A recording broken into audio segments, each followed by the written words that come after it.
Di satu sisi mereka menyebut nama Tuhan, mereka teriak nama Tuhan dengan sebutan yang tidak asing lagi di telinga kita. Allahu Akbar, Allahu Akbar, Allahu Akbar. Bahkan ada yang selawatan ketika menutup gereja, ketika membubarkan ibadah. Ada yang selawatan, ada yang teriak nama Tuhan.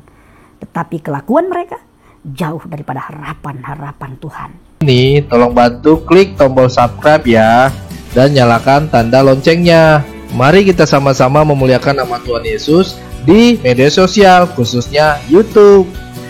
Gratis kok, nggak bayar. Saya hitung dari 3 ya. 3, 2, 1. Terima kasih. Tuhan Yesus memberkati. Selamat menonton. Shalom, Om Swastiastu, salam kebajikan bagi kita semua, dimanapun kita berada pada saat ini. Kiranya kita semua tetap berada dalam keadaan sehat, dan apapun yang merupakan aktivitas kita sepanjang hari ini, kiranya Tuhan Yesus memberkati kita semua. Dan kembali berjumpa lagi di channel Gereja YouTube. Bersama saya, wartawan Gereja YouTube yang baru terima Tuhan Yesus dan akhirnya melayani di Gereja YouTube. Terima kasih buat kesempatan yang diberikan ini, saya bisa melayani di Gereja YouTube ini. Baik, terima kasih buat teman-teman semua dan juga para sahabat yang sudah mendukung perkembangan channel ini dengan setia. Dan kiranya kita tetap menggunakan untuk menjadi berkat bagi semua orang, khususnya saya sendiri. Baik, saudara sebangsa dan setanah air Indonesia, teman-teman, pada video kali ini saya akan membagikan kepada kita semua video yang bisa menjadi berkat, video kesaksian yang sangat luar biasa. Semoga dengan video ini kita dibenarkan, kita dimenangkan, dan bisa menjadi berkat dan berdampak bagi banyak orang di sekitar kita. Jangan lupa bagikan video ini, karena bagian dari pemberitaan Injil ini adalah membagikan video ini ke grup WhatsApp, Facebook, dan lainnya. Itu adalah bagian dari pelayanan memuliakan nama Tuhan. Tanpa berlama-lama, mari kita sama-sama nonton rumah Gereja YouTube. Sebelum memulai video ini, saudara tolong bantu klik tombol subscribe ya, dan klik tombol loncengnya agar ketika video muncul akan terupdate.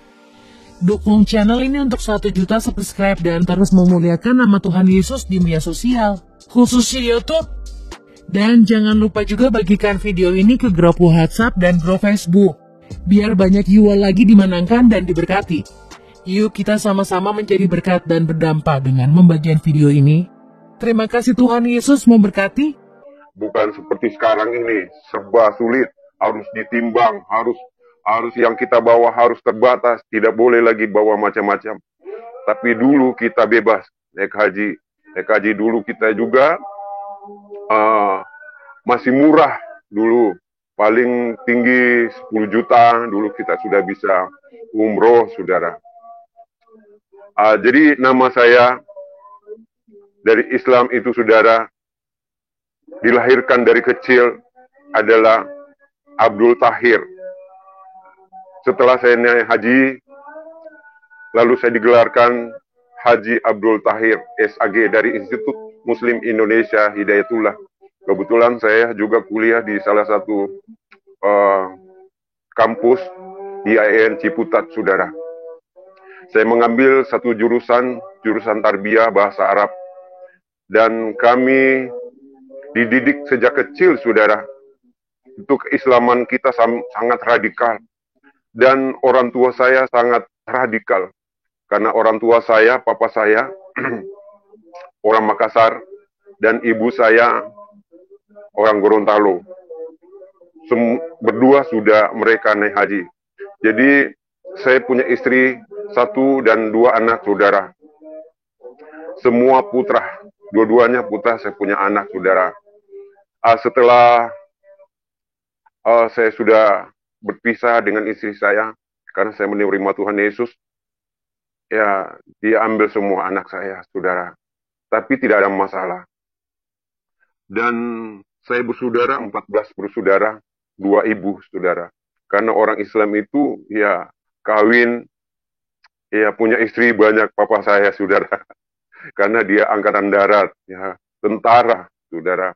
Di Makassar, di unit 700 di Makassar, sudah pensiun, Letkol, Haji Ismail namanya.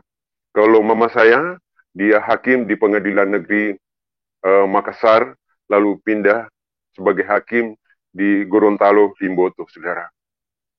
Arina Umar, sarjana hukum. Ibu saya, Pam Katili, saudara. Setelah saudara, saya di Jakarta, sudah lama saya berkeluarga beserta istri. Saya mendapat suatu anak, 2 orang, saudara. Setelah pada saat itu, saudara, singkat saja, pada waktu itu saya pulang dari naik haji, sebenarnya saya sudah melihat sosok kayak salib begitu. Tetapi saya pas sujud, saya bangkit kembali, saya melihat ke Ka'bah, di atas Ka'bah itu ada salib menyala. Tetapi saya tidak terlalu tertarik dengan nggak yakin dan percaya bahwa itu adalah salib itu menandakan orang Kristen punya. Tidak, saya tidak pernah membayangkan itu, saudara. Setelah saya pulang, begitu lama saya kerja, saya dosen juga, dosen guru ngaji, gitu. Saya mengajar di salah satu institut di Al-Quraba, di Rawamangun, saudara. Saya mengambil jurusan tarbiyah, dan kita sebagai ustadz, kita harus bisa menghafal Al-Quran, 30 juz Al-Quran, 6.666 ayat. Dan kita dididik sejak kecil itu sebagai Islam. Islam artinya taat patuh kepada Allah Subhanahu wa Ta'ala, dan Muslim itu adalah pengikut Muhammad. Dulu waktunya kita masih kecil, betul-betul kalau kita tidak mengaji itu, saudara, kita dicambuk, saudara. Dicambuk sama orang tua kita. Harus betul-betul kita bisa baca dari Iqra, abjadnya itu semuanya. Lalu kita pindah di Al-Quran besar, saudara. Sangat radikal, karena papa saya itu, ya orang tuanya masih yang terkenal di sana. Kakek saya itu Kahar Musakar di Makassar, saudara. Banyak orang-orang Kristen yang dia bunuh, saudara, di sana, di Makassar, saudara. Tapi ya, apa yang terjadi? Saya juga tidak masuk akal harus saya mengikuti Yesus dan saya dipanggil Tuhan Yesus, saudara. Jadi pada waktu saya sudah pulang dari Pakistan, saudara, karena saya diutus ke Pakistan itu hampir kita 300 orang yang diberangkatkan ke Pakistan tahun 99 sampai 2001, saudara. Kita sekolah di sana. Jadi kita studi banding sambil kita belajar bagaimana untuk belajar teroris gitu. Untuk bagaimana caranya kita strategis dan cara kita untuk merembukan orang-orang Kristen di Indonesia ini. Karena kami punya misi dan visi untuk menjadikan Indonesia ini menjadi syariat Islam, saudara. Dan dana itu kami mendapatkan suatu dana banyak yang dari luar yang bisa memake up kami, saudara. Dan saya juga biasa ceramah di masjid. Setiap saya ceramah di masjid, kalau masalah dana hanya 100 juta itu cepat. Ya, kalau di Islam itu, saudara, saya merasakan itu, saudara. Tetapi setelah saya merasakan di Kristen ini, saudara, untuk penginjilan, ini sulit sekali, saudara. Ya, bagaimana caranya untuk bertumbuh, saudara, di dalam kekristenan karena tidak bersatu, saudara. Tetapi kalau di Islam itu bersatu, kalau ada satu kekerakan, itu cepat sekali masalah dana, dan orang respon itu, saudara. Setelah saya pulang dari Pakistan, saudara, lalu saya lagi sholat, saya tinggal dulu di Kalimalang, saudara, dekat Universitas Borobudur. Jadi setelah saya pulang dari Pakistan, saya sementara duduk sholat, tiba-tiba saya lagi zikir, ya. lagi berdoa, ya, kita sholat, ya, kita ruku, ya. Pada saat saya zikir, jadi saya zikir itu harus selesai kita sholat, jadi kan harus kita zikir. Zikir itu 33 kali kali 3, jadi 99 kali harus kita zikir, saudara. Apa sebabnya kita zikir? Karena masing-masing kita mencari keselamatan. Karena di dalam Al-Quran tidak ada keselamatan. Tidak ada keselamatan, saudara. Pada waktu saya zikir itu, lalu tiba-tiba saya zikir, la ilaha illallah, Allahu Akbar, walhamdulillah, Allahu Akbar.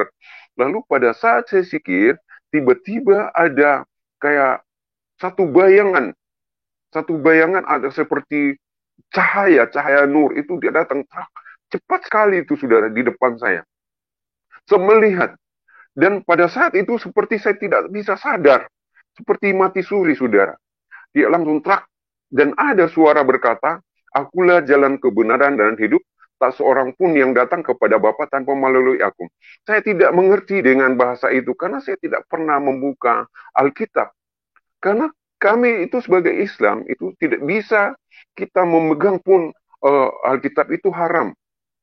Ya, jadi banyak yang diharamkan di dalam Islam itu. Memegang, jangankan dibilang kita memakan barang haram dan sebagainya. Ya, Alkitab saja tidak boleh kita memegang, saudara. Tapi apa yang terjadi? Kok kenapa? Karena pikiran saya kok ada suara seperti itu? Akulah jalan kebenaran. Saya belum tahu di mana ayatnya, terdapatnya di mana. Tetapi ada suara, tapi suara itu cepat sekali seperti kilat, saudara. Tetapi perasaan itu lama. Itu kayak tidak sadar, ya, saudara. Padahal ini duduk di antara dua sujud, saudara. Duduk lagi zikir, ya. Bukan keadaan tidur atau mimpi, tidak. Jadi di situ saya bingung, kok apa yang terjadi itu. Lalu saya tanya istri saya pada waktu itu, setelah pagi itu saya tanya, habis saya sholat, karena saya mau lanjutkan sholat itu, saya nggak bisa lagi, karena seperti ada terngiang-ngiang di dalam jiwa dan pikiran saya yang menghantui dan membayangi dengan wajah manusia itu seperti ada cahaya. Tetapi cahaya itu ada seperti wajah manusia yang ada di kepalanya itu kawat turi, saudara. Dan suara itu seperti cepat, seperti kilat, saudara. Dia berkata, akulah jalan kebenaran dan hidup, tak seorang pun yang datang kepada Bapa tanpa melalui aku. Lalu saya istighfar, astagfirullahaladzim wa atubu ilaik. Ampuni aku Tuhan kalau ada kesalahan dan dosaku Tuhan. Pada waktu itu saya istighfar, saya tanya. Tapi menurut istri saya tanya, dia bilang, itu dajjal atau setan, jangan percaya. Ya, begitu saya abaikan saja. Saya abaikan. Pada saat saya mau sujud di sujadaku juga itu, pada waktu saya sudah lihat, saya mau coba-coba bangkit kembali untuk sujud, kok kayaknya ada salib di atas sujadah itu. Akhirnya saya berhenti sholat. Jadi setelah saya berhenti sholat, saya nggak mau lagi sholat karena saya merasa kayak bingung, saya linglung, saya nggak tahu lagi. Lalu istri saya, nggak usah, katanya itu dajjal, setan itu. Jadi saya penasaran, saya tidak jadi sholat sampai pagi, saya nunggu pagi. Kebetulan di pagi-pagi itu ada tetangga saya di situ. Pagi saya pergi tanya, ada tetangga saya namanya Aris Ayal, orang Ambon. Pada waktu itu ada mereka orang Ambon itu ada kerusuhan Ambon, mereka lari ke Jakarta. Kalau saya tidak salah pada waktu itu, saudara. Jadi saya datang tanya, Aris, kenapa saya bisa lihat Tuhanmu itu seperti itu? Posternya itu kan ada poster di ruangan tamunya Aris itu. Lalu saya tanya, kenapa? Ada saya melihat sosok seperti Tuhanmu itu yang ada kawat durinya. Lalu Aris berkata kepada saya, wah, hebat sekali Pak Haji. Kita saja sejak lahir tidak pernah berjumpa dengan Tuhan. Tetapi kenapa Pak Haji bisa berjumpa? Karena dia bilang, firman Tuhan berkata, bukan engkau yang memilih aku, tapi akulah yang memilih engkau. Saya langsung berkata begini kepada Aris itu. Saya bilang, Aris, jangan main-main, ini masalah akidah, masalah agama. itu sangat sensitif sekali. Dibilang kalau Pak Haji percaya, kalau tidak percaya tidak apa-apa juga. Akhirnya saya pulang, saudara. Saya pulang ke rumah. Lalu saya pulang ke rumah, istri saya sudah ke kantor. Lalu saya juga mandi, saya berangkat ke kampus. Di kampus saya bertanya, kita ada kayak reuni rapat begitu, saya bertanyalah kepada para teman-teman saya ini, ulama, kiai, ustadz, dan sebagainya. Saya tanya, saya bilang, Pak Kiai, semalam itu saya sementara subuh, saya sholat, lagi saya sholat dan saya sudah wirid, dan saya lagi tasbih, lagi sikir, kok tiba-tiba saya melihat sosok kayak kayak ada manusia dan suara itu. Tapi saya nggak mengerti dengan suara apa itu. Lalu dia berkata juga, Pak Kiai, dia bilang, ah itu kan Dajjal. Setan, memang setan itu selalu menggoda manusia di saat kita ibadah, kita sholat. Jadi janganlah engkau percaya hal-hal begitu yang gaib.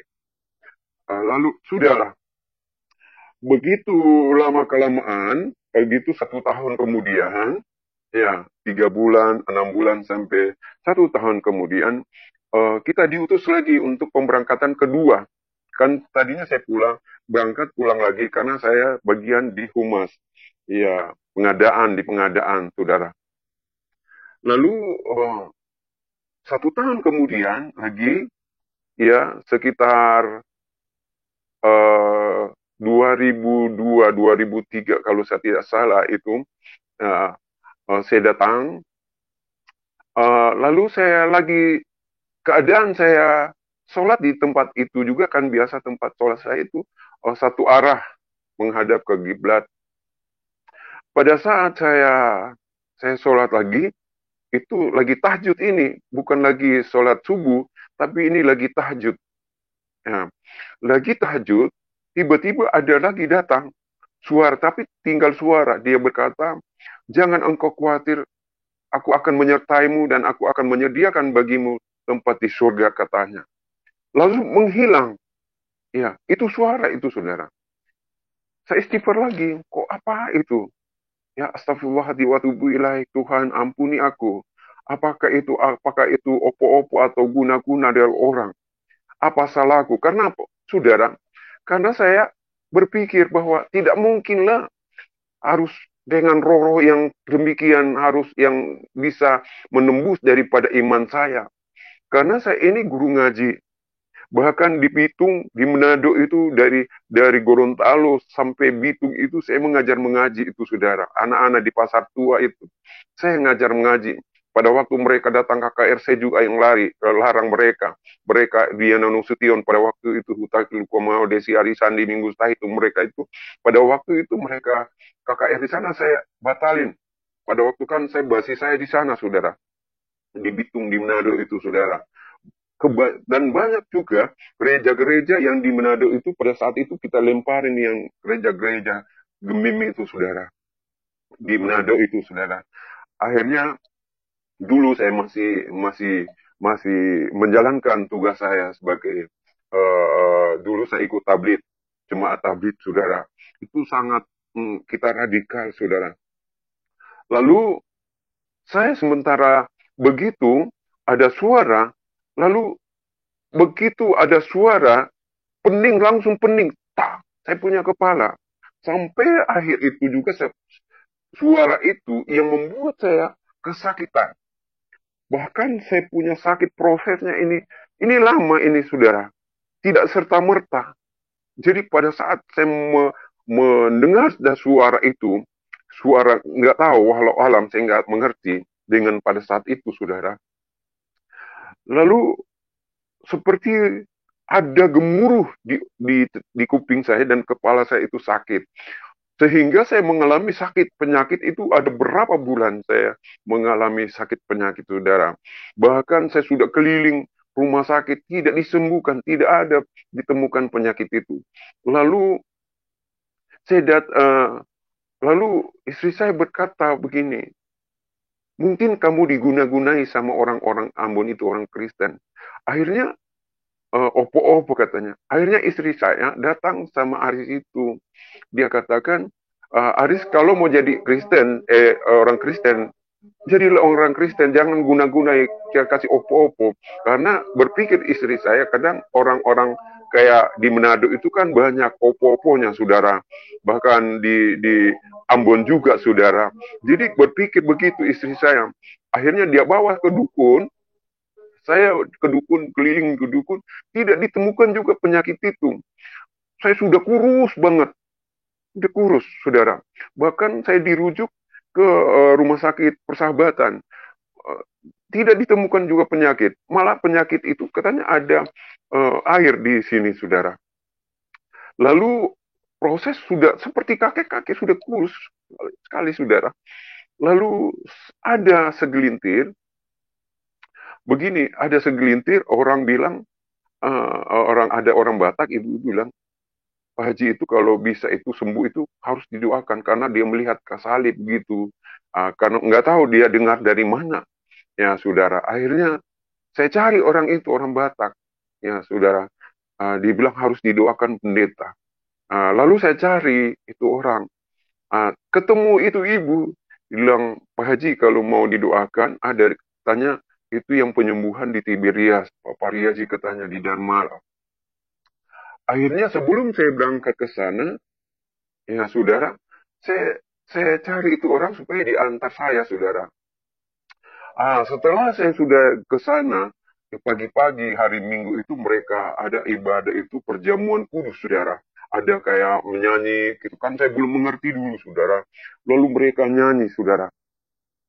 Mereka menyanyi gitu. Habis selesai nyanyi, mereka ada perjamuan, katanya itu ada anggur dengan roti. Lalu saya dikasihlah, saya dipanggil. Saya dikasihlah, saya didoakan, saya ditumpangkan tangan. Setelah itu saya ditumpangkan tangan, saudara, baru saya merasakan ada satu lawatan Tuhan, seperti ada jamahan begitu. Baru bisa terisi seperti ada kekuatan hidup saya, saudara. Dengan doanya orang Kristen itu ampuh sekali, saudara. Luar biasa doanya orang Kristen itu kalau mereka berdoa. Pada saat itu memang doanya itu dahsyat ya. Luar biasa, saudara. Saya percaya bahwa doa orang benar sangat besar kuasanya itu di dalam Alkitab, saudara. Lalu saya pulang, saya sudah mulai pulih. Saya datang lagi sama Aris, saya tanya, Aris, kalau memang ada kesalahanku, ampuni saya, jangan kamu kasih guna-guna saya. Bilang, Pak Haji, kalau Pak Haji percaya, ambillah Alkitab ini. Lalu Aris itu kasihkan sebuah Alkitab yang kecil. Ya, nggak tahu di perjanjian baru. Lalu saya ambil Alkitab itu, saya sembunyi karena saya takut ketahuan sama istri saya, karena istri saya juga sudah haji. Mereka memang benar-benar keluarga Islam yang radikal juga dari Gorontalo, itu turunan Turki mereka, saudara. Iya, bahkan mereka keluarga besar juga, Katili, bahkan Panasonic Gobel, Tamat Gobel itu keluarga mereka, saudara. Lalu, saudara, saya ambil Alkitab, saya gulung di sarung saya. Setelah saya bawa di rumah, saya letakkan Alkitab itu dengan Al-Quran, saudara. Lalu pertama saya buka di dalam Alkitab, mengatakan begini, di dalam Alkitab. Dia katakan, Yohanes 1 ayat 1, dia katakan begini, pada mulanya adalah firman, firman itu bersama-sama dengan Allah, dan firman itu adalah Allah. Itulah yang saya perbandingkan pertama-tama saya menerima Tuhan Yesus, itulah di Yohanes 1 ayat 1. Dan di dalam Al-Quran berkata, di surat, di sini di surat Ali Imran, dia katakan, di 45 mengatakan begini. Isqala malaikatu, ya Maryam, innallaha ya basyirku bi kalimati minhum muhul malahu isabnu Maryama wajiha fid dunya wal akhirah wa minal mukribin. Jadi itulah yang saya percaya. Dan saya yakin bahwa setelah saya melihat dan banyaklah isi Al-Quran itu saya bacalah. Terdapat ada di surat Ali Imran, di surat Al-Qur'an, surat Maryam dan sebagainya. Saya buka semua, saya belajar gitu. Lalu saya temukan semuanya ayat-ayat itu. Dan ini yang membuat saya yang artinya kuat dalam Tuhan Yesus, karena tidak ada janji-janji yang pasti untuk menyelamatkan saya di dalam Al-Quran, saudara. Karena Muhammad tidak pernah menjanjikan satu keselamatan. Karena ada surat di dalam surat di dalam Muhammad mengatakan ada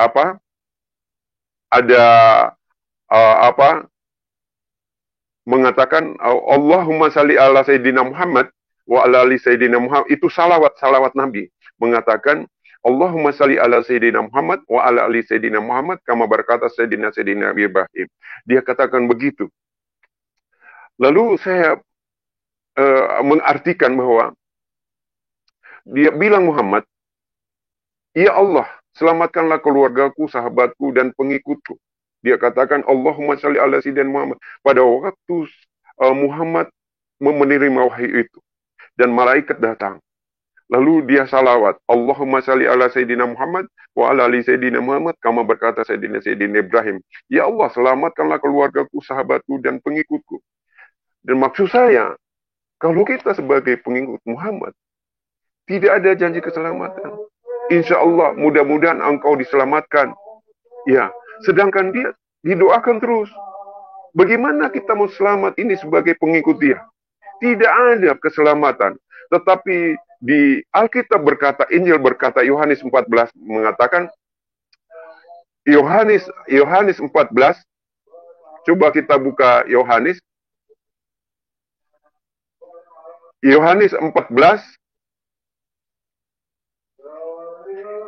dia katakan di sini, Yohanes berkata, ayat 6, Yohanes 14 ayat 6 berkata, kata Yesus kepadanya, akulah jalan dan kebenaran dan hidup. Tidak ada seorang pun yang datang kepada Bapa kalau tidak melalui aku. Jadi itulah ihdina siratal mustaqim yang sesungguhnya. Dia katakan begini. Di sini yang dikatakan di ayat Yohanes 14 ayat 6 berkata, akulah jalan kebenaran dan hidup. Tak seorang pun yang datang kepada Bapa tanpa melalui aku. Saya belajar di sana, Pak, saudara. Terdapat di dalam Al-Fatihah. Dia katakan di Al-Fatihah, Auzubillahi minasyaitonirrajim, Bismillahirrahmanirrahim. Alhamdulillahirabbil alamin arrahmanirrahim maliki yaumiddin. Iyyaka na'budu wa iyyaka nasta'in ihdinas siratal mustaqim. Siratal ladzina an'amta 'alaihim ghairil maghdubi 'alaihim waladdallin. Amin. Ihdinas siratal mustaqim itu dia katakan, tunjukkanlah jalan yang lurus dan jalan yang benar, saudara. Jadi disitulah petunjuk, tetapi belum tentu itu jalan yang lurus. Tetapi Yesus berkata, akulah jalan kebenaran dan hidup. Tak seorang pun yang datang kepada Bapa tanpa melalui aku. Itulah sesungguhnya jalan kebenaran. Karena di bawah kolong langit ini hanya Yesus yang sanggup mengatakan demikian. Yang berani melakukan di dalam yang menyatakan bahwa dia adalah jalan kebenaran dan hidup. Jadi di dalam Al-Quran tidak ada menjanjikan untuk keselamatan, saudara. Iya, saudara. Dan pertama-tama ayat yang diberikan Muhammad kepada Jibril, dia katakan, Iqra bismillah muhalak, bacalah Muhammad. Lalu Muhammad berkata, ya Allah, aku tidak bisa membaca dan menulis. Aku seorang buta huruf, aku seorang orang miskin. Bagaimana kita mau jadi pengikutnya, sementara dia buta huruf, tidak tahu apa-apa. Ya, tidak tahu apa-apa. Pemimpin itu harus cerdas dan pandai. Dia sebagai panutan. Ya, sementara dia tidak ada janji-janji untuk kita diberkati, tidak ada janji untuk diberkati, tidak ada. Sedangkan dia miskin. Ya, sedangkan dia buta huruf.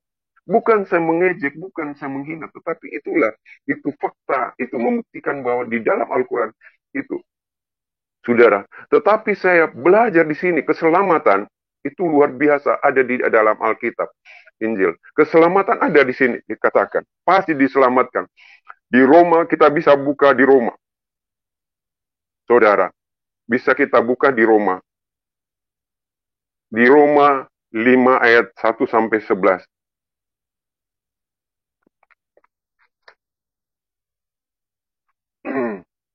Coba kita buka di Roma.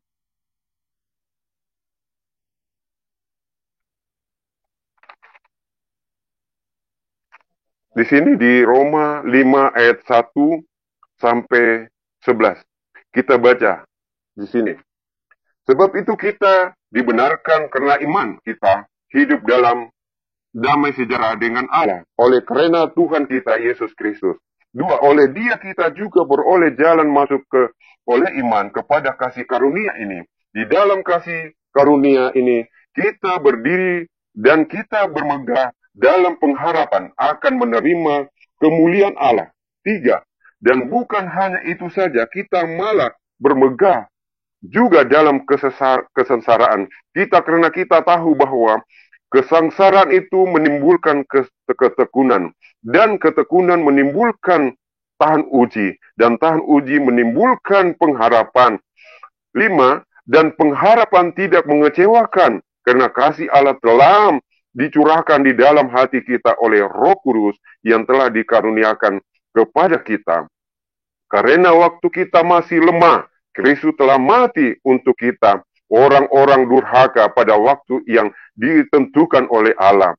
Sebab tidak mudah orang mau mati untuk orang yang benar, tetapi mungkin untuk orang yang baik, ada orang yang berani mati. 8. Akan tetapi Allah menunjukkan kasih-Nya kepada kita oleh karena Kristus telah mati untuk kita ketika kita masih berdosa. Lihat. 9. Lebih-lebih karena kita sekarang telah dibenarkan oleh darah-Nya, kita pasti akan diselamatkan dari murka Allah itu, saudara. Pasti kita diselamatkan. Tidak ada kata-kata mudah-mudahan, insya Allah akan diselamatkan. Tetapi di sini nyata Tuhan Yesus menyatakan di dalam ayat 9 ini, saudara. Dia katakan lebih-lebih karena kita sekarang telah dibenarkan oleh darah-Nya, kita pasti akan diselamatkan dari murka Allah.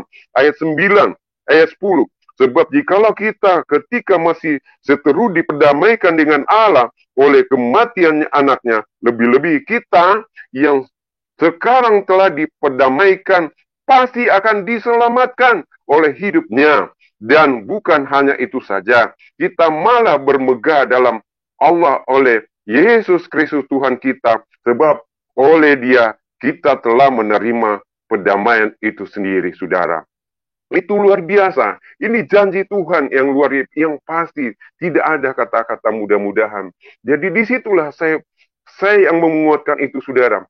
Saya masuk Kristen bukan saya dipengaruhi, bukan saya diinjili, saudara, tidak. Tetapi anugerah kasih Tuhan yang mencurahkan semuanya kepada saya, sehingga saya yakin dan percaya, dan saya beriman bahwa banyak orang berkata, saudara, Pak Tahir ini sudah gila, Pak Tahir ini sudah murtad, ini sudah mereka itu, Pak Tahir ini sudah kafir. Saya katakan, di mana letak kekafiran orang-orang Kristen? Tunjukkan di mana ayatnya, di mana. Walaupun dia katakan ya ayyuhallazina amanu kutiba lalasin, walaupun ya allazina min qablikum lalakum dinukum waliyadim. Saya katakan agamamu agamamu, agamaku agamaku.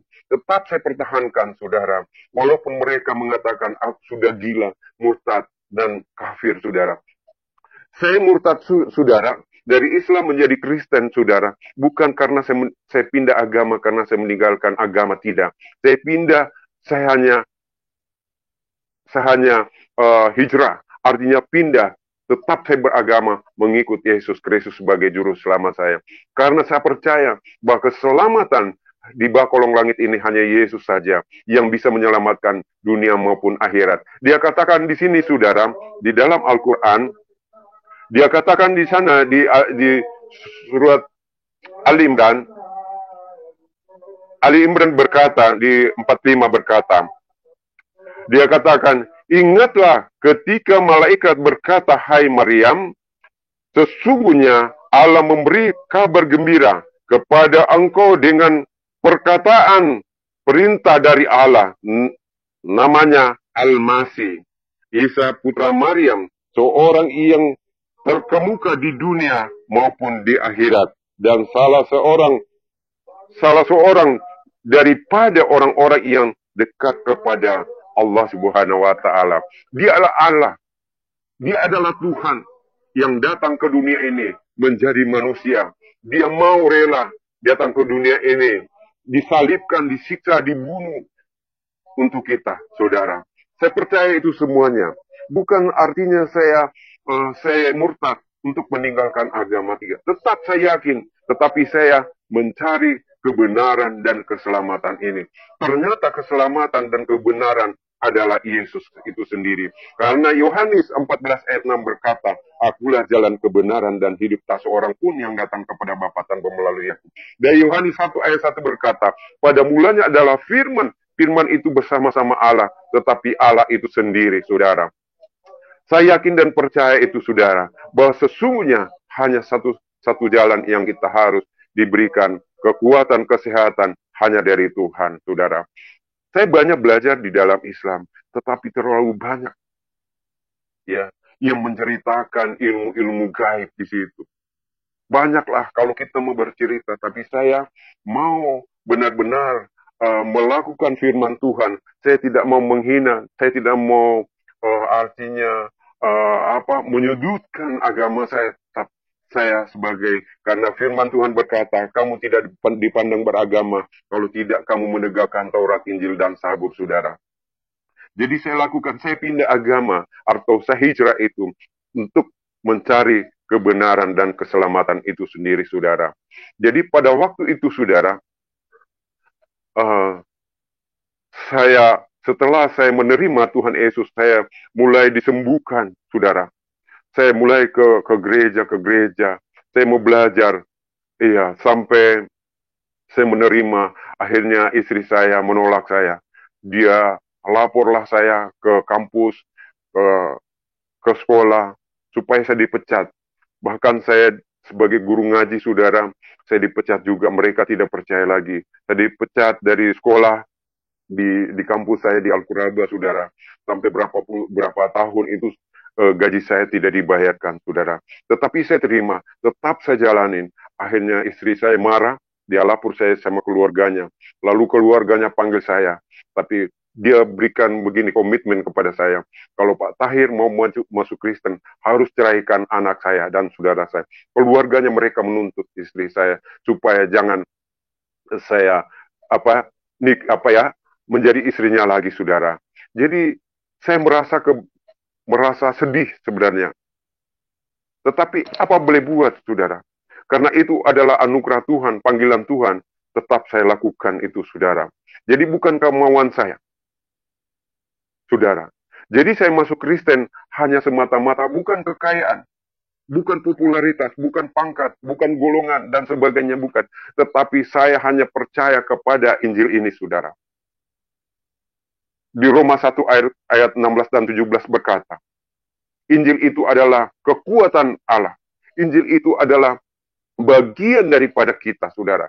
Kekuatan Allah yang luar biasa, saudara. Tanpa Injil, saudara, kita tidak bisa berbuat apa-apa. Kalau kita baca benar-benar ini, Alkitab ini dari Kejadian sampai Wahyu, itu luar biasa, dahsyat itu. Ada tanda-tanda mujizat yang akan berikan. Dan banyaklah hal yang saya alami, tanda-tanda mujizat, saudara. Ada banyak pertolongan Tuhan, ada mujizat Tuhan. Walaupun mereka tinggalkan saya, bahkan masuk pengadilan, dan saya dipisahkan. Sedikit harta pun itu saya tidak miliki lagi, saudara. Apa sebabnya mereka mertua saya itu pisahkan sama saya secepat itu? Karena mereka takut nanti istri saya masuk Kristen juga dan anak saya, sehingga mereka pisahkan, saudara, sampai masuk pengadilan, sampai di pengadilan talak 1, talak 2 sampai talak 3. Akhirnya saya dikatakan pengadilan itu tolak harta. Artinya harta itu saya tidak bisa mendapatkan sedikit pun, saudara. Jadi saya keluar dari rumah itu. Bahkan saya punya surat-surat, dia minta orang tua saya dari istriku diambil sembunyi-sembunyi surat-surat itu, ijazahku dibakar semua sama bapak saya. Karena dia merasa bahkan tercelah di dalam mata keluarga saya semua, saudara. Karena keluarga saya itu saudara saya itu banyak juga pejabat, saudara. Ada 14 saya bersaudara. Itu banyak juga, ada yang di tentara, ada polisi, saudara. Ada juga camat, saudara. Ada juga pengusaha, saudara saya, saudara. Kalau masalah harta saya banyak hartanya orang tua saya. Bahkan istri saya juga pengusaha, saudara. Tetapi saya tidak terlalu ambisi dengan harta. Tetapi saya berkomitmen bahwa apapun yang terjadi dalam hidupku. Karena keselamatan tidak kita dapat lagi. Ini benar-benar panggilan Tuhan. Tidak bisa kita mendapatkan itu keselamatan. Di luar daripada Yesus itu, tidak dapat kita mendapatkan keselamatan. Hanya kita dapatkan suatu keselamatan itu hanya kepada Yesus saja, saudara. Jadi, banyak orang beragama. Ya, di situ kita ditegaskan sebagai Islam harus kita berbuat baik. Ya, saudara, kita harus zakat, fitrah, dan sebagainya. Tetapi bukan itu yang bisa menyelamatkan kita. Bukan perbuatan baik kita. Tetapi iman kita percaya kepada Yesus. Kalau kita iman kepada Yesus, maka Yesus akan turun tangan menyelesaikan segalanya. Karena Yesus itu firman yang hidup. Ya, yang datang ke dunia ini. Yohanes 1 ayat 1, pada mulanya Isa bin Maryam marullah kalimatullah. Kalimat Allah yang menjadi manusia, saudara. Jadi tidak main-main ini, saudara. Dia adalah terkemuka di dunia maupun di akhirat. Dia yang mengetahui datangnya kiamat, saudara. Ayatnya ada semua di dalam Al-Quran. Tetapi saya ingin masuk Kristen, saudara. Komitmen saya, apapun yang terjadi, saya pertaruhkan hidup kepada Tuhan. Bahwa apapun, Tuhan tidak mungkin dia mau biarkan saya untuk menderita selamanya. Tapi saya percaya bahwa Tuhan itu yang maha kuasa. Dia tahu karena dia manusia 100%, dia 100% Allah yang datang ke dunia ini. Saudara, saya percaya bahwa pada mula-mulanya itu, saudara, saya membaca ayat itu di Yohanes 1 ayat 1, saya itu juga sangat kaget bahwa di Yohanes itu luar biasa. Dia katakan begini, dibilang firman yang telah menjadi manusia. Pada mulanya adalah firman, firman itu bersama-sama dengan Allah, dan firman itu adalah Allah. Ayat 2, ia pada mulanya bersama-sama dengan Allah. Segala sesuatu dijadikan oleh dia, dan tanpa dia tidak ada suatu apapun yang telah jadi dari segala yang telah dijadikan. Itu luar biasa, saudara. Di ayat 4 dikatakan, dalam dia ada hidup juga. Dan hidup itu adalah terang manusia kita. Terang. Orang-orang Kristen itu harus terang. Di tengah-tengah dunia. Di tengah keluarga. Di pekerjaan kita. Di lingkungan kita. Di sahabat kita. Semuanya harus kita terang. Tidak boleh tidak. Kalau kita mau ingin diselamatkan oleh Tuhan, harus kita hidup kudus. Dan harus kita terang di tengah-tengah. Jangan ada kebencian, ada akar pahit. Karena Yesus sudah menanggung dosa-dosa kita di atas kayu salib, saudara. Bahkan di dalam ayat 5 mengatakan begini, terang itu bercahaya. Itu cahaya yang saya lihat pada saat saya berdoa. Itu yang datang, itu cahaya nur, saudara. Kalau saudara percaya, kalau kita peka menerima Tuhan, itu ada cahaya, ada tanda-tanda mujizat, tanda-tanda kuasanya yang terjadi pada kita. Yang penting kita peka menerima Tuhan, suara Tuhan. Dia katakan di ayat 5 mengatakan, terang itu bercahaya di dalam kegelapan, dan kegelapan itu tidak menguasainya kita. Kegelapan bukan orang-orang kegelapan kita, saudara. Bukan orang-orang jahat. Orang-orang yang suka iri hati dan dengki itu. Oh, bukan, saudara. Kita orang-orang terang, bukan orang-orang di jalan, orang-orang yang fasik, Tuhan. Itu luar biasa, saudara. Dan di dalam ayat 6 dikatakan, datanglah seorang ini diutus oleh Allah, namanya Yohanes. Ia datang sebagai saksi untuk memberikan kesaksian tentang terang itu, supaya oleh dia semua orang menjadi percaya. Kita harus percaya. Ada yang saksikan, walaupun orang mengatakan, oh itu bohong. Tetapi Yesus ini, Yohanes ini menyaksikan bahwa sesungguhnya ini kebenaran Tuhan dan keselamatan itu ada pada Yesus itu sendiri. Saudara, saya percaya bahwa sesungguhnya ayat apapun ayat di dalam Alkitab ini, semuanya itu lengkap. Kalau kita mau pingin kaya, saudara, justru itu saya rela apapun yang terjadi dalam hidupku, tetap saya ikut Tuhan Yesus. Sia-sia kita menjadi manusia kalau kita tidak percaya kepada Yesus. Bukan harta, bukan pangkat yang bisa menyelamatkan kita. Sekalipun banyak hartanya orang, banyak orang-orang di rumah sakit yang banyak uangnya, berkelimpahan hartanya, depositonya, uangnya dan banyak, tetapi dia menderita di rumah sakit. Banyak uang, bubur pun juga dia mau makan, susah, sulit. Saudara, walaupun uangnya, tidak mungkin uangnya yang banyak dia bisa makan kunyah-kunyah itu, saudara. Tetapi yang kita kunyah-kunyah itu firman Tuhan. Iya, hidup ini bukan hanya dari roti saja, tetapi dari firman Tuhan yang bisa menyelamatkan kita, membahagiakan, ada damai sejahtera, saudara. Itu saya merasakan. Pada waktu itu, saudara, saya mau masuk Kristen. Iya, masih gontayangan juga saya, artinya mencari ke gereja, ke sana, kebenaran, keselamatan, dan sebagainya. Saya tidak serta-merta juga menjadi 100% orang Kristen, saudara. Pada waktu itu ada hamba Tuhan. Yang hamba Tuhan ini yang rendah hati juga. Yang terkaya di Indonesia, di Jakarta, saudara. Dia berkata begini kepada saya. Dulu saya masih, pokoknya sudah cerai, sudah morak-marik, saudara. Saudara, istri saya tidak ada satupun yang dia tinggalkan saya. Semua harta diambil, saudara.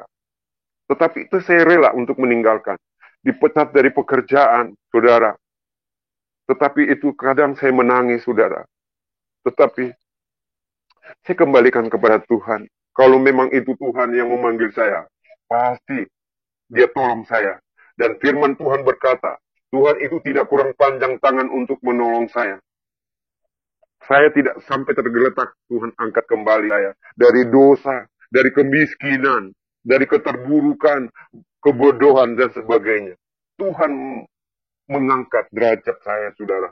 Sampai malam hari ini saya bisa bersaksi di tengah-tengah kita sebagai umat percaya Yesus Kristus, karena Yesus Kristus, saudara. Iya. Dan saya juga, puji Tuhan, saya sekolah di salah satu sekolah Alkitab di Toraja.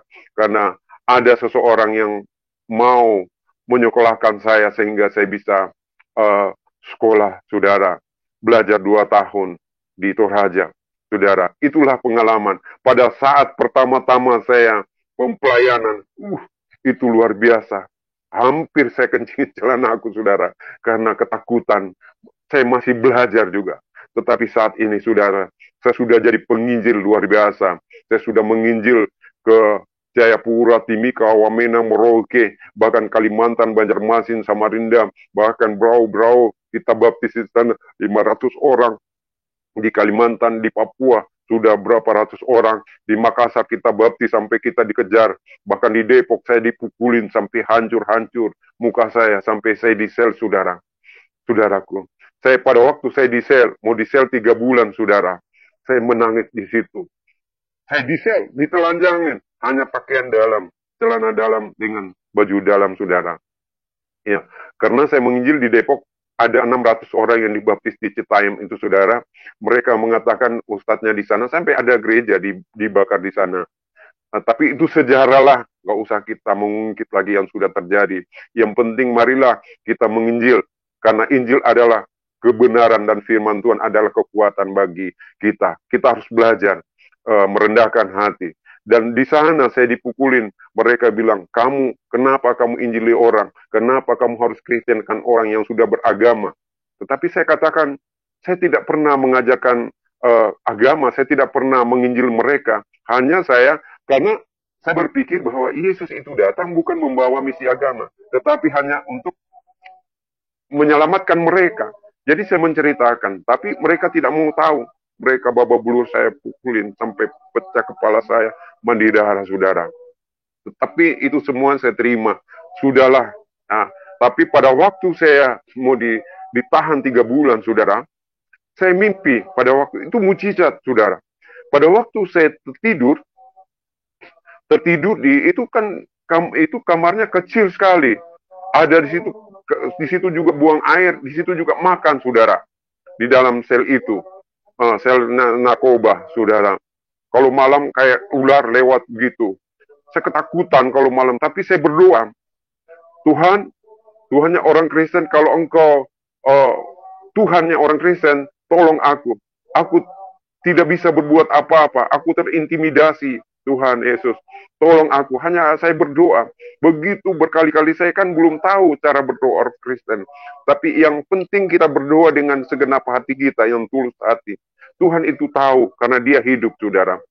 Pada waktu saya berdoa, tiba-tiba saya sudah capek, saya lapar, sudah berapa hari saya tidak makan. Kan saya nggak bisa makan, karena di kamar itu kan ada toilet, apa itu tempat buang air, ada jambangnya situ.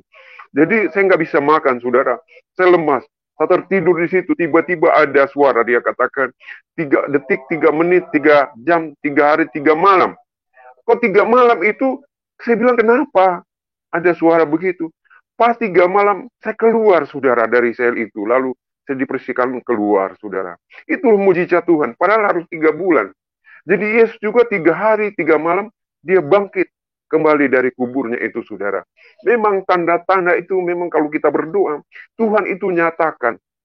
Amin, saudara. Karena doa orang benar sangat besar kuasanya.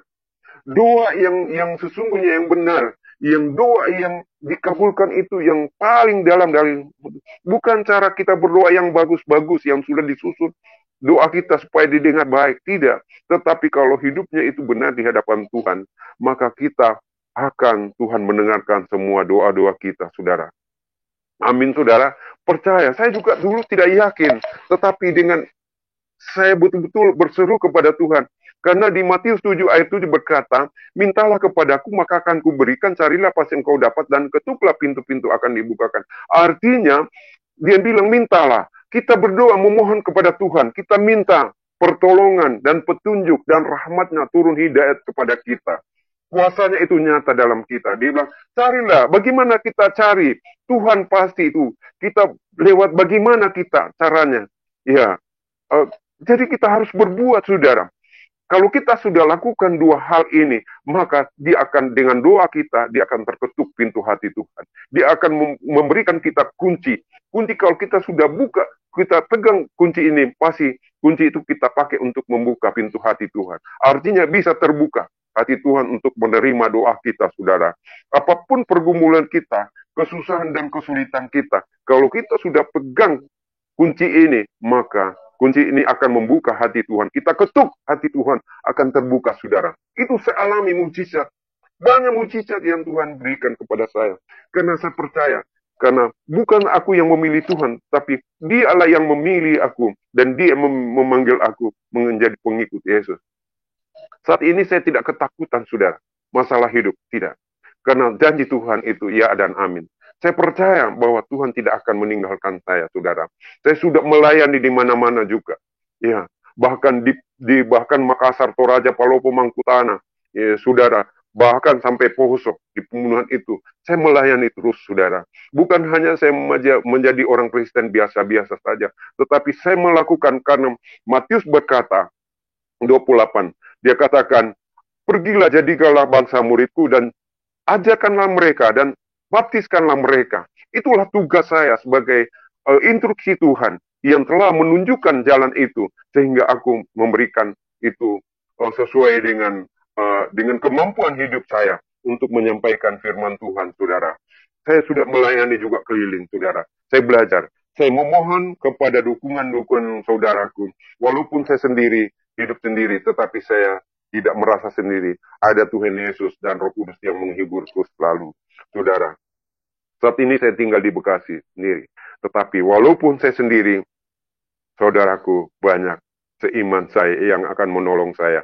Walaupun mereka, saudara saya meninggalkan saya, saudaraku telah membuang saya tidak pernah pusing.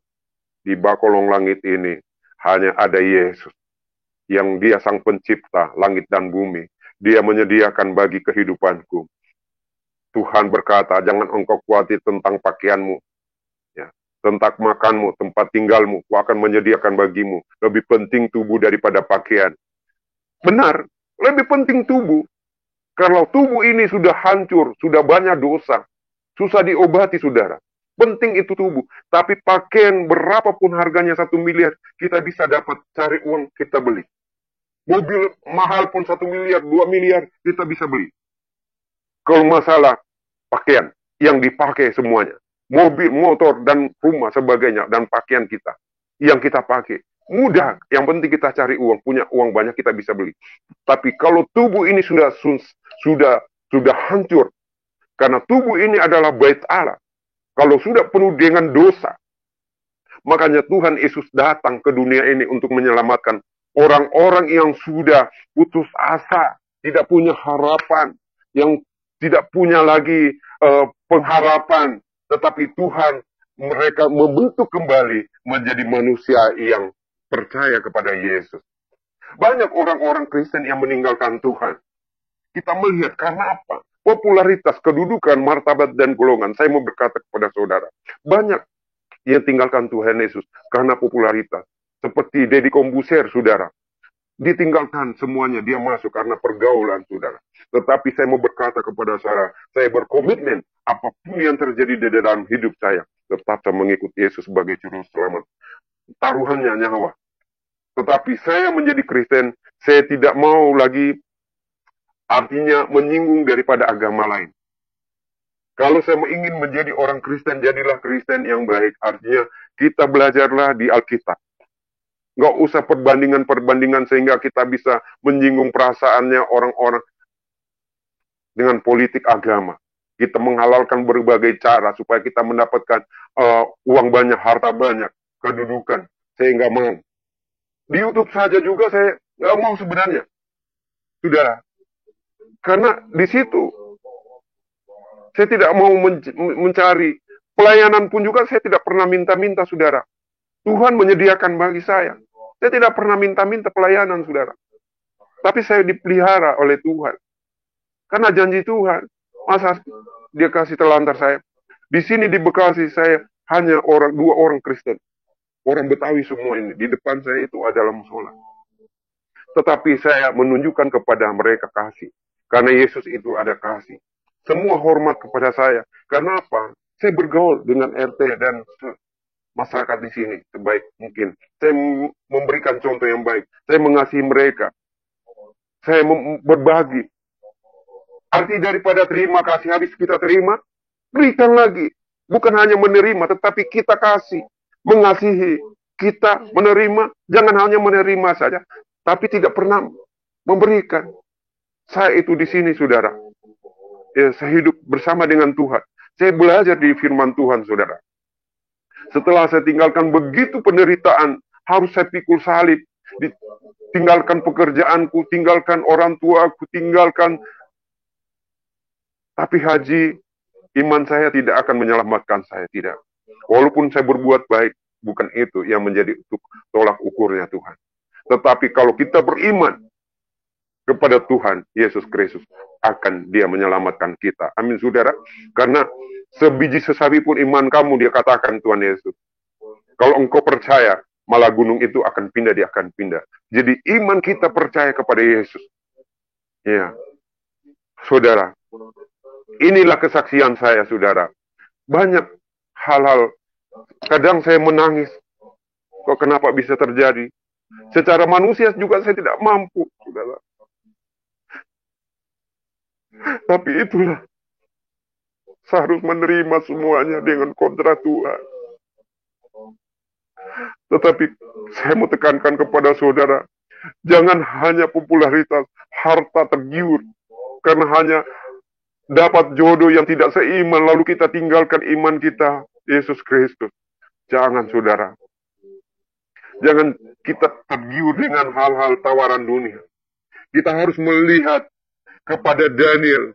Dia berkata, Daniel, dia berjanji bahwa dia tidak akan menajiskan dirinya dengan dosa. Bahkan dia tidak akan menajiskan dengan tawaran-tawaran rajanya atau tawaran dunia ini. Bahkan saya ditawarin, saudara, sama keluargaku. Dia katakan, Pak Tahir, masuk saja Islam. Nanti saya kasihkan harta, uang, modal, dan sebagainya kamu. Tetapi saya berkomitmen, bukan harta itu, bukan uang yang bisa menyelamatkan. Tetapi kalau hanya uang itu kecil bagi Tuhan Yesus, dia akan berikan saya. Tapi puji Tuhan, selama saya melayani itu, dari yang tidak ada menjadi ada. Sudah punya rumah, saudara. Saya tidak pernah numpang. Saya tidak pernah kontrak, saudara. Tuhan menyediakan bagi saya. Karena betul-betul saya berharap dan saya berdoa. Saya menangis di kaki Tuhan. Saya berdoa. Karena doa itu adalah napas kehidupan kita. Doa orang benar sangat besar kuasanya apabila kita berdoa senantiasa dengan tulus hatinya yang paling dalam. Tuhan pasti jawab, saudara. Karena Yesus berkata, mintalah kepadaku maka akan kuberikan. Di Matius 7 ayat 7. Maka akan kuberikan semuanya itu.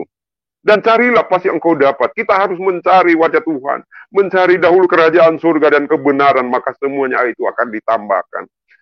Tuhan akan menyediakan semuanya. Dan ketuklah pintu-pintu akan dibukakan. Rahmatnya, hidayatnya, kuasa, mujizat itu akan terbuka. Kita harus punya paradigma sekarang. Paradigma kita harus melihat yang baik dan mana yang buruk. Mana yang benar, mana yang salah. 2022 ini paradigma kita harus merubah mindset cara berpikir kita. Jangan kita harus melihat ke belakang lagi. Memandang ke belakang. Kalau kita melihat ke belakang, saya melihat ke belakang, saya bisa murtad kembali, saudara. Tetapi saya tidak pernah melihat ke belakang. Sudahlah, kalau yang di belakang, sudahlah. Kalau ada akar pahit, ada pernah sakit hati, atau dendam, amarah, lupakan itu semua. Tuhan Yesus ada di depan kita. Berlarilah mengejar Yesus di sana. Kita sebagai seorang olahragawan, kita bertanding yang murni. Kita bertanding yang sehat. Jangan iri hati, jangan dengki, jangan kita mengingini barangnya orang. Tetapi mintalah kepada Tuhan, karena Tuhan berkata, mintalah kepadaku. Bukan minta kita mengemis, kita mencari minta-minta, bukan. Kepada manusia, terkutuklah orang manusia yang mengandalkan manusia itu. Dan bersandar kepada manusia juga. Dan mengandalkan kekuatan kita sendiri tidak bisa. Tapi kalau kita andalkan Tuhan, kita cari kerajaan surga dan kebenaran, kita hidup benar di hadapan Tuhan. Saudara, kita harus benar-benar bersekutu dengan Tuhan. Saudara, kita harus menyatu. Di Mazmur 91 berkata, kita harus menyatu. Jangan kita lepaskan Tuhan. Apabila kita lepas dari tangan Tuhan, sudah tidak ada harapan. Amin, saudara. Saya hanya mau tekankan di sana. Jangan kita hanya harta, kedudukan, lalu kita tinggalkan Yesus. Itu saya punya komitmen, saudara. Apapun yang terjadi dalam hidupku, nyawa taruhannya, saudara. Ya, saya mau ingin belajar di Alkitab dari Kejadian sampai Wahyu. Masih tetap saya belajar terus. Oke, saudara. Itu dia videonya. Cukup menarik ya, kalau menurut kalian gimana, silahkan tulis pendapat kalian di kolom komentar. Jangan lupa like dan subscribe channel ini untuk informasi update dan menarik lainnya. Oh ya, saya perlu kasih tahu dulu saudara-saudara di YouTube ini mengenai kegiatan kemarin. Itu yang ya saudara, yaitu mengenai membantu pertumbuhan gereja, membangun jemaat-jemaat yang ada di daerah. Sebagai sesama manusia kita saling mendukung. Terima kasih bagi Bapak Ibu semua yang sudah mendukung kegiatan pelayanan kita ya. Ya, yang sudah mendoakan juga. Kalau namanya ikut donasi, Tuhan berkati saudara-saudara. Dukung terus semuanya program kegiatan pelayanan gereja YouTube. Karena gereja YouTube ini masih banyak program-program. Bahkan kita ada namanya program membantu gereja di pelosok-pelosok. Tempat ibadah yang tadinya tidak layak, saudara. Kita coba untuk emas bagaimana tempat ibadah tersebut bisa layak untuk dikatakan tempat ibadah. Banyak saudara, tempat-tempat ibadah di pedesaan tidak layak gitu. Bahkan bisa dibilang tidak pantas disebut tempat ibadah gitu ya. Membahayakan jemaat. Maka dari itu kami gereja YouTube mencoba membuat kegiatan CMC, yaitu gerakan membangun gereja. Tujuan dari CMC ini, tugas dari CMC ini banyak saudara. Salah satunya, selain membangun wujud atau raga gereja, atau dibilang fisik, biar layak digunakan, Selain itu mencoba untuk sampai ke legalitas perizinan gereja tersebut gitu ya. Jadi selama ini kan banyak sekali gereja ditutup karena alasan PMB atau alasan nggak punya izin dari SKB 2 Menteri. Kita bantu coba agar gereja-gereja yang tidak memiliki izin, gereja bisa sepantasnya layak untuk perizinan. Gitu ya saudara. Nah kalau mau tahu kegiatan kita, mau tahu sampai mana proses kinerja gereja YouTube, soal GMG ini, ayo jadi member gereja YouTube. Karena kalau saudara jadi member di gereja YouTube, saudara bisa melihat video kegiatan kami di pedesaan, di tempat terpencil. Kenapa harus dibuat dibuat member? Karena kita khawatir juga disalah artikan, disalah gunakan oleh orang yang tidak bertanggung jawab. Tim gereja YouTube juga mau untuk pelayanan ini dianggap spesial dan tidak mau diumbar-umbarkan. Itu kesepakatan kita bersama tim, biar pelayanan ini juga murni untuk memuliakan nama Tuhan. Gimana caranya bergabung dan menjadi member? Coba, bagaimana mencobanya? Saudara bisa klik tombol bertulisan terima kasih. Di situ saudara bisa klik nominal dan klik kirim melalui via apa. Yuk jadilah member. Kalau sudah jadi member, saudara berarti sangat mendukung dan ambil bagian dalam semua pelayanan di gereja YouTube.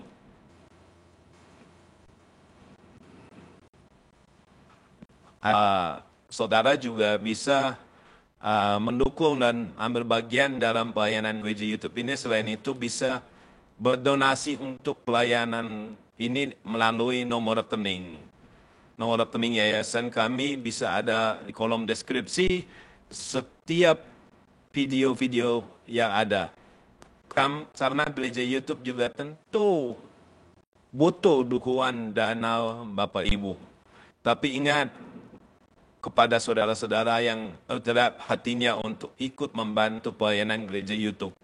Segenap keluarga besar gereja YouTube mengucapkan terima kasih. Tuhan Yesus memberkati.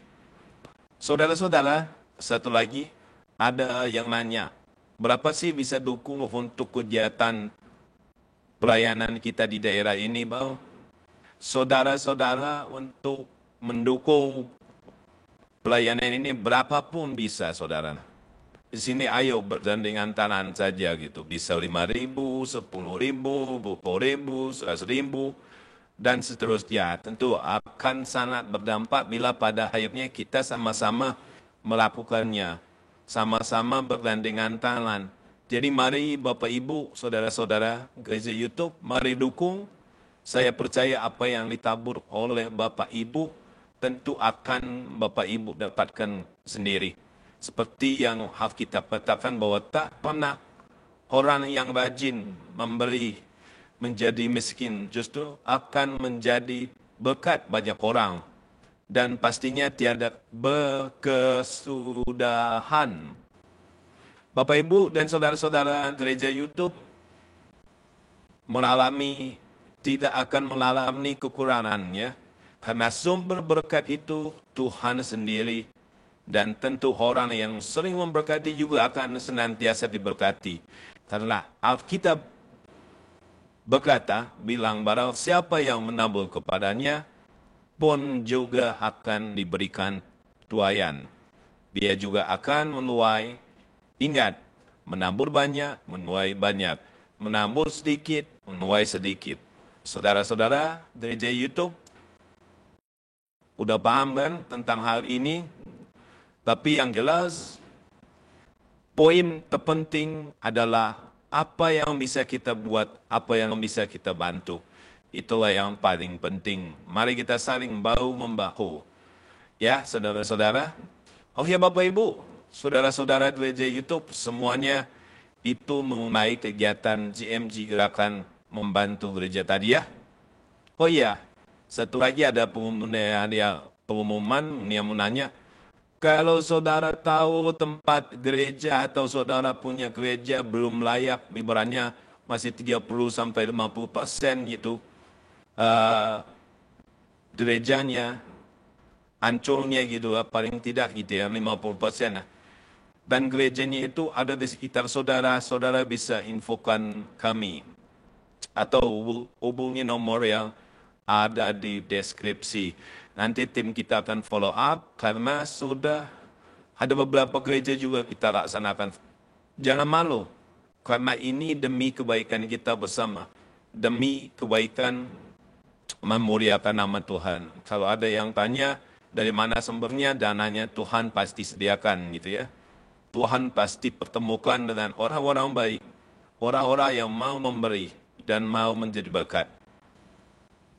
Sebenarnya sudah banyak saudara-saudara yang kita pegang perihal ini, lagi berjalan juga ada gitu. Jadi jangan malu, infokan langsung biar kita follow up. Kalau gereja itu layak kan kita juga senang saudara. Apalagi makin banyak gereja-gereja yang bertumbuh gitu. Ayo kita gunakan platform gereja YouTube, channel YouTube ini untuk menyalurkan dan menjembatani gereja-gereja di pedesaan. Gereja-gereja yang belum layak, sebisa mungkin kita layakkan. Itulah program tahun ini dari gereja YouTube. Kalau tahun kemarin kita memang punya tema penuaian jiwa. Ya kan, penuaian jiwa, murtadin dan sebagainya.